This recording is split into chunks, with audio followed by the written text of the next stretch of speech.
goodness, did a lot of people miss the point of our old classic cartridges versus modern alternatives. But they're probably used to missing because they're still shooting the old cartridges. I'm gonna get into trouble for that one. Guys, let's jump into it and discuss some of the misconceptions regarding our last video.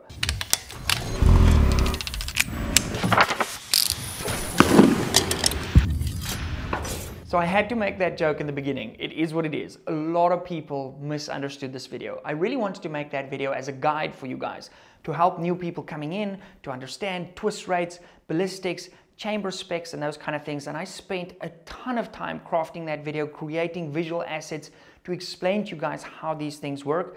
But yet a lot of people misunderstood that message because I said multiple times in that video that this video was 100% aimed at new shooters buying new rifles. I never said that you should sell your trusty old rifle to buy one of the modern alternatives, although a lot of people interpret it as such.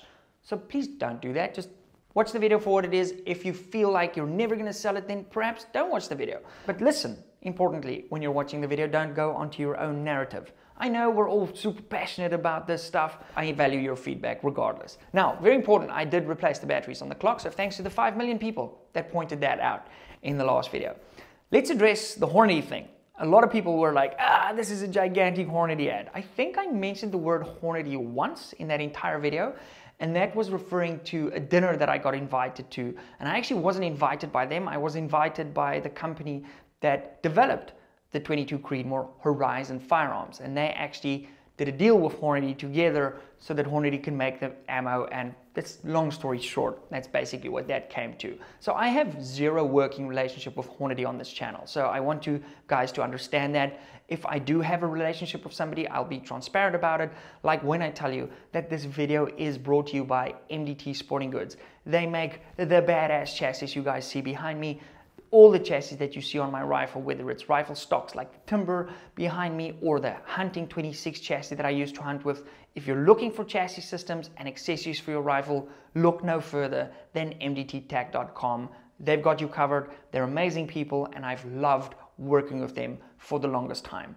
So that is how you will know, okay, that I have a working relationships. Otherwise, at the end of the video, you'll also see some sponsors flash up that we have trusted partners in the industry. So have you ever seen a Hornady logo? I don't believe so. That is because I have zero relationship with them. Now, in fact, in my reloading inventory, I have hundreds of boxes of yellow bullets, okay, Burger bullets, and those I purchased with my own money. In all of my inventory, I have 5 boxes of Hornady bullets, okay? I did shoot Hornady bullets for a long time when I got into precision rifle, when I was shooting my Ruger precision rifle, then onto Alexa, which is my custom rifle, which we will get back to just now with regards to barrel life, because a lot of people pointed fingers at barrel life with regards to my previous video.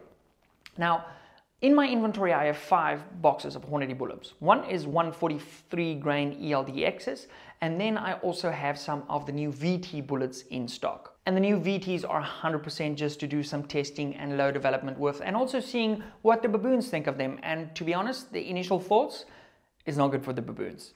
Now, you've got to give credit where credit is due. Hornady have done a phenomenal job, okay, marketing these cartridges, putting the weight of their big company behind it.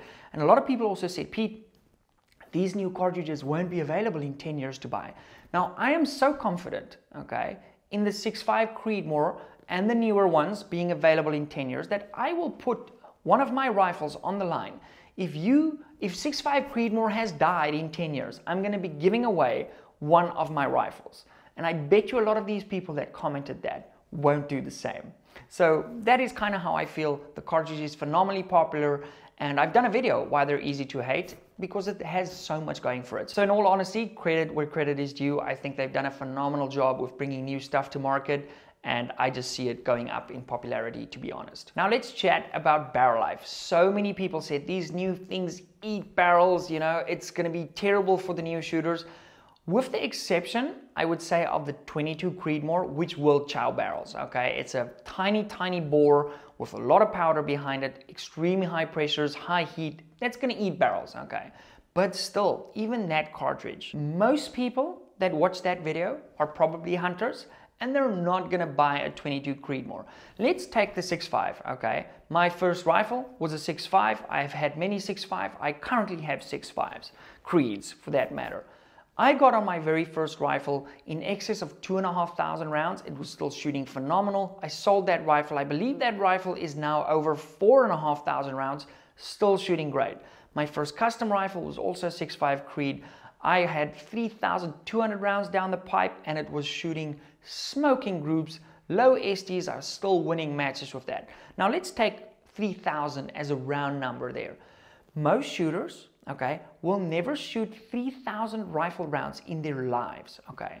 Even if you're a hunter on the 22 Creed side, let's say you get 1,500 or 1,500 rounds down the barrel. Say it takes you 200 to settle in the rifle, and then you have the remaining 1,300 rounds left to shoot antelope and varmints and things. That is a ton of rounds, even if you add the occasional plinking in at the range. Most people realistically do not shoot out barrels, okay? It just doesn't happen. And if you're the kind of person that knows barrels are just another consumable, as are brass and bullets and powder and primers, then it's really not the end of the world, because in the greater scheme of things, if you're getting 3,000 rounds out of your 6.5 Creed, those are 3,000 awesome rounds. And at 2,500 rounds, you run a bore scope through that, you see where kind of your barrel is, and you order up a new barrel. It's really not that expensive given the greater scheme of things. If you look at your rifle, chassis, bipod, optic, muzzle device, a new barrel kind of is what it is. So I've really never been too concerned about a new barrel. But the point I'm trying to make is the vast majority of people will never ever shoot a barrel out in their life. So I do not think that should even be a concern for you. If you're a competition shooter, you're not shooting a 6.5 by 55 anyway. So you have to shoot one of the new things because they just dominate competition. And competition is usually the proving ground for these new cartridges.